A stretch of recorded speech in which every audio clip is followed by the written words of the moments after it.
வணக்கம். கதிரவன் நியூஸின் மதிய நேர பிரதான செய்திகள். முதலில் தலைப்புச் செய்திகள். டெங்கு நோய்க்கான தடுப்பூசியை பெற்றுக்கொள்ள சுகாதார அமைச்சு நடவடிக்கை. கிழக்கு வடக்கு பகுதிகளில் கடும் வெப்பம், வளிமண்டலவிய திணைக்களத்தின் அவசர எச்சரிக்கை. தென்னிலங்கையில் தாயும் மகளும் செய்த மோசமான செயல். நாடாளுமன்ற உறுப்பினர் உட்பட 2 சிறை தண்டனை. 4 மாகாணங்களுக்கு பலத்த காற்று குறித்து எச்சரிக்கை. உச்சந்தொடும் உணவுப் பொருட்களின் விலை, அமைச்சர் பதவி விலக வேண்டும் என கடும் அழுத்தம். முச்சக்கர வண்டி விபத்தில் பெண் ஒருவர் உயிரிழப்பு, 4 பேர் படுகாயம். ஆசிரியர் வெற்றிடங்களுக்கு பட்டதாரிகளை இணைப்பது குறித்து எழுந்துள்ள குற்றச்சாட்டு. பெரும் பரபரப்புக்கு மத்தியில் இலங்கைக்குள் நுழைந்த அமெரிக்காவின் உளவு விமானம். தொடர்பான விரிவான செய்திகள். புதிதாக அறிமுகப்படுத்தப்பட்டுள்ள டெங்கு நோய்க்கான தடுப்பூசியை பெற்றுக்கொள்வது தொடர்பில் சுகாதார அமைச்சு நடவடிக்கைகளை மேற்கொண்டுள்ளது. நாட்டில் டெங்கு பரவல் நிலைமை மற்றும் அதுக்கான தடுப்பு நடவடிக்கைகள் குறித்து ஊடகங்களுக்கு கருத்து தெரிவிக்கும் போதே பிரதேச சுகாதார அமைச்சர் கன்சக விஜயமுனி மேற்கொண்ட தகவல்களை தெரிவித்துள்ளார். தொடர்ந்தும் கருத்து வெளியிட்டுள்ள அவர், தற்போதைக்கு குறித்த தடுப்பூசியை இலங்கைக்கு பெற்றுக்கொள்வதற்கான அனுமதி கோரி கோரிக்கை கடிதம் ஒன்று அனுப்பப்பட்டுள்ளது. நடப்பு ஜூலை மாதத்தின் இதுவரையான காலப்பகுதியில் மட்டும் 26,136 டெங்கு நோயாளர்கள் அடையாளம் காணப்பட்டுள்ளனர்.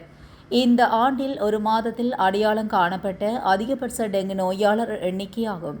அதே நேரம் எதிர்வரும் ஆகஸ்ட் மாதத்தில் டெங்கு நோயாளர்களின் எண்ணிக்கை குறையும் என எதிர்பார்க்கப்படுகிறது. மேலும் தற்போதைக்கு டெங்கு நோய்க்கான தடுப்பூசியொன்றும் கண்டுபிடிக்கப்பட்டுள்ளது. நோய் ஏற்படுவதற்கான இந்த தடுப்பூசியை செலுத்திக் கொள்வதன் மூலம் பாதுகாப்பு பெற முடியும் என கூறப்படுகிறது.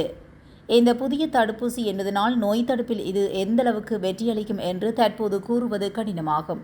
எனவே பல நாடுகள் இந்த தடுப்பூசிக்கு அனுமதி வழங்கியுள்ளதாகவும், எனவே இலங்கைக்கு இந்த தடுப்பூசியை பெற்றுக்கொள்வதற்கான அனுமதி கோரப்பட்டுள்ளது என்று மேலும் தெரிவிக்கப்பட்டுள்ளது.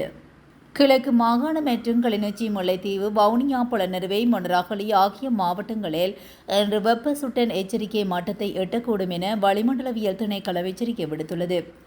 வளிமண்டலவிய திணைக்களம் வெளியிட்டுள்ள அறிக்கையின்படி, பிற்பகல் வேளையில் மனித உடலால் உணரப்படும் வெப்பத்தின் அளவு மேற்குறிப்பிட்ட பகுதிகளில் அதிகரித்து காணப்படக்கூடும் என தெரிவிக்கப்பட்டுள்ளது.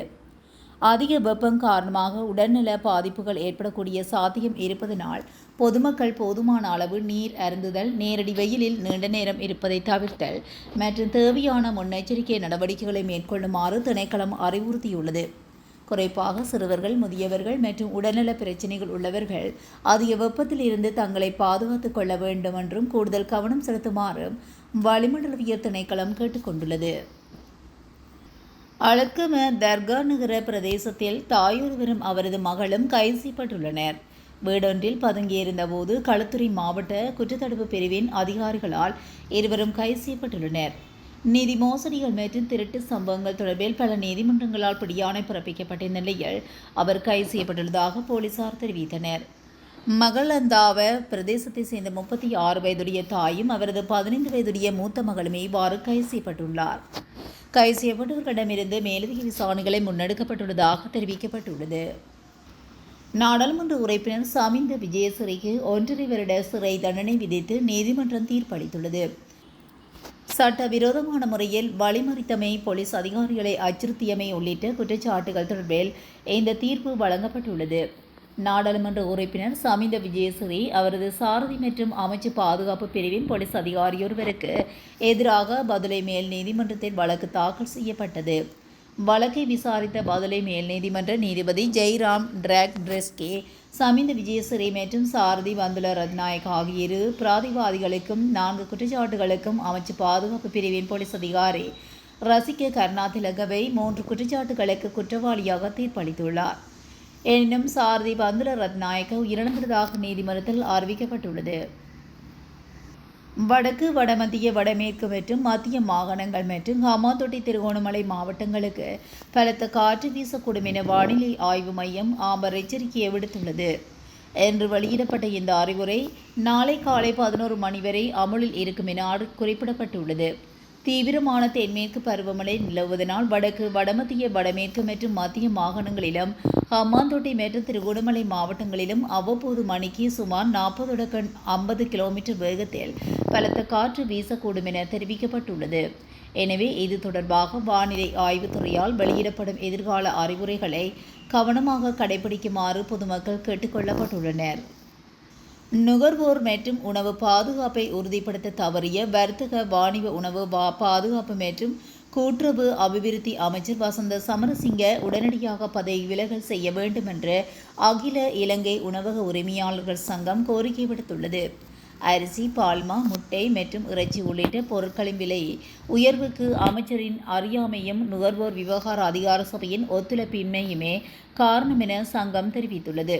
கொழும்பில் நடைபெற்ற ஊடகவியலாளர் சந்திப்பில் கலந்து கொண்டு கருத்து தெரிவிக்கும் போதே அரசாங்கத்தின் தலைவர் ஹர்சன ருக்சான் மேற்கண்டவாறு குறிப்பிட்டார்.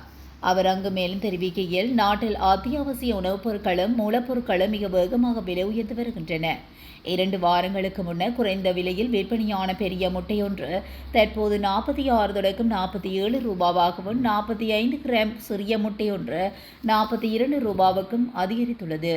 உலகளவில் யுத்தம் நடைபெறுகின்றதா அல்லது ஹார்முஸ் நிலையில் பிரச்சினையுள்ளதா என வினாவும் வகையில் ஒரே அடியில் 20 ரூபாய் வரை முட்டை விலை உயர்த்தப்பட்டுள்ளது. எனவே முன்னாள் எதிர்க்கட்சியினரான தற்போதைய ஆட்சியாளர்கள் அன்று கூறியது போல் முட்டை விற்பனையில் அமைச்சர்களுக்கு தரகு பணம் கிடைப்பதனாலேயே இந்த விலை உயர்வு ஏற்பட்டுள்ளதா என்ற சந்தேகம் எழுகின்றது. கீரிசம்பா அரிசி சந்தையில் நிலவும் முறைகேடான வணிக கும்பலின் ஆதிக்கத்தை கட்டுப்படுத்த வசந்த சமரசிங்க அமைச்சரால் முடிவதில்லை என்றும் அமைச்சரின் பொறுப்பு திருடர்களை பிடிப்பது அன்று, மாறாக நுகர்வோர் மற்றும் உணவு பாதுகாப்பை உறுதி செய்வதேயாகும். அவருக்கு காவல்துறை பணியை செய்ய விருப்பமாக இருந்தால் காவல்துறை அதிபர் பதவியை வழங்கிவிட்டு தகுதியான ஒருவரை அமைச்சராக நியமிக்க வேண்டும். எனவே தற்போது மேலும் விவசாயிகள் பற்றி பேசி நாடாளுமன்றம் சென்ற நாமல் கருணாரத்ன போன்றவர்கள் இன்று விவசாயிகளுக்கும் எதிராக பேசுகின்றனர். தற்போது இந்த முறைகேடான வணிக கும்பலினால் நுகர்வோரின் அடிப்படை உரிமைகள் கடுமையாக மீறப்பட்டுள்ளது. அரிசி, பால்மா, முட்டை மற்றும் இறைச்சி உள்ளிட்ட பொருட்களின் விலை உயர்வுக்கு அமைச்சரின் அறியாமையும் நுகர்வோர் விவகார அதிகார சபையின் ஒத்துழைப்பின்மையே காரணம் என்று அவர் தெரிவித்துள்ளார். திருக்கோவில் காவல்துறை பிரிவிலுள்ள விநாயகபுர பகுதி வீதி வளைவில் முச்சக்கர வண்டியொன்று வேக கட்டுப்பாட்டை மீறி வீதியை விட்டு விலகி விபத்துக்குள்ளாகியுள்ளது. குறித்த விபத்தின் பெண்ணொருவர் உயிரிழந்ததுடன் சிறுவர் உட்பட 4 பேர் படுகாயமடைந்துள்ளனர். இது நேற்று இடம்பெற்றுள்ளதாகவும் சாரதியை கைது செய்துள்ளதாகவும் காவல்துறையினர் தெரிவித்துள்ளனர். இலங்கையின் கல்வித்துறையில் நிலவும் ஆசிரியர் வெற்றிடங்களை நிரப்புவதற்காக தனியார் கல்வி நிறுவனங்களின் பட்டதாரிகளையும் ஆசிரியர் சேவையில் இணைத்துக் கொள்ள அரசாங்கம் முயற்சித்து வருவதாக இலங்கை ஆசிரியர் சங்கம் குற்றம் சாட்டியுள்ளது. இலங்கை ஆசிரியர் சங்கத்தின் காரியாலயத்தில் நடைபெற்ற ஊடகவியலாளர் சந்திப்பில் கலந்து கொண்டு கருத்து தெரிவித்த சங்கத்தின் பொதுச் செயலாளர் ஜோசப் ஸ்டாலின் இதனை தெரிவித்துள்ளார். நாட்டில் தற்போது கல்வித்துறையில் 40,000க்கும் மேற்பட்ட ஆசிரியர் வெற்றிடங்கள் நிலவுகின்றன. ஆனால் 23,000 பேரையே சேவையில் இணைத்துக் கொள்ள நடவடிக்கை எடுக்கப்பட்டு வருகிறது. தனியார் மற்றும் அரசு பல்கலைக்கழகங்களின் கல்வியியல் பட்டதாரிகளை ஆசிரியர் சேவையில் இணைத்துக் கொள்ள முயற்சிக்கும் முன்னர் கடும் எதிர்ப்புகள் எழுந்துள்ளது. அப்போது ஆசிரியர் சேவை பிரமாண குறிப்பில் பல்கலைக்கழக மானியங்கள் ஆணைக்குழுவினால் அங்கீகரிக்கப்பட்ட உயர்கல்வி நிறுவனங்களின் பட்டம் பெற்றவர்களை குறிப்பிட்ட பதவிகளுக்கு இணைத்துக் கொள்ள முடியும் என்றும் குறிப்பிட்டுள்ள பிரிவை திருத்த நடவடிக்கை எடுக்கப்படும் என கல்வி அமைச்சர் தெரிவித்திருந்தார். ஆனால் தற்போது அந்த நிலைப்பாடுகள் மாற்றமடைந்துள்ளதுடன் ஆசிரியர் நியமனங்கள் தற்போதைய ஆசிரியர் சேவை பிரமாண குறிப்பின் விதிகளுக்கு அமைவாகவே இடம்பெறும் என நாடாளுமன்றத்தில் தெரிவிக்கப்பட்டுள்ளது. இலங்கை மற்றும் அமெரிக்க கடற்படைகளுக்கு இடையிலான 6வது கராட் கோட்டு பயிற்சி திருகோணமலை மற்றும் கொழும்பில் ஆரம்பமாகியுள்ளது.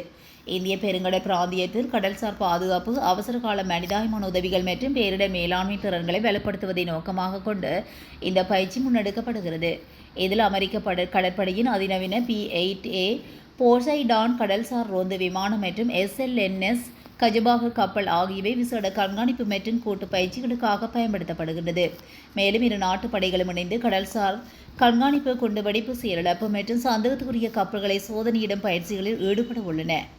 இத்துடன் கதிரவன் நியூஸின் மதிய நேர பிரதான செய்திகள் நிறைவடைகின்றன. தொடர்ந்தும் செய்திகளோடு இணைந்திருக்க கதிரவன் நியூஸுடன் இணைந்திருங்கள். நன்றி, வணக்கம்.